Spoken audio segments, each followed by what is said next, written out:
விருதுநகர் மாவட்டம் சிவகாசி அருகே லிப்டில் இருந்து தவறி விழுந்து பள்ளி சிறுவன் உயிரிழந்திருக்கிறார். கூடுதல் விவரத்தை செய்தியாளர் சுதீர் வழங்கிட்டு கேட்கலாம். சுதீர், என்ன நடந்தது? இந்த விவகாரத்தின் முழு விவரங்களை பதிவு பண்ணுங்க.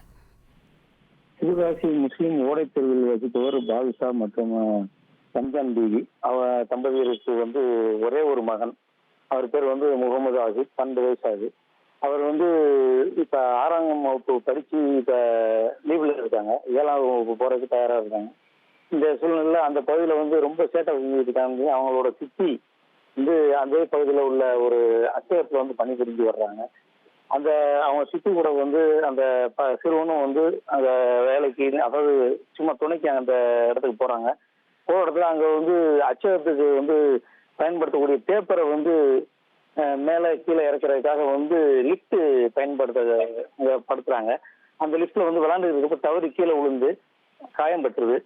அந்த காயம்பட்ட சிறுவனை அரசு மருத்துவமனைக்கு கொண்டு போறப்ப போற வழியிலே உயிரிழந்துடுறப்ப. அதனால அந்த பகுதியில ரொம்ப சோகமா. விரிவான விவரங்களுக்கு நன்றி சுதீர். உங்கள் தந்திவன் தொலைக்காட்சியில் வான் வருவான் புதன்தோறும் இரவு 8 மணிக்கு காண தவறாதீர்கள்.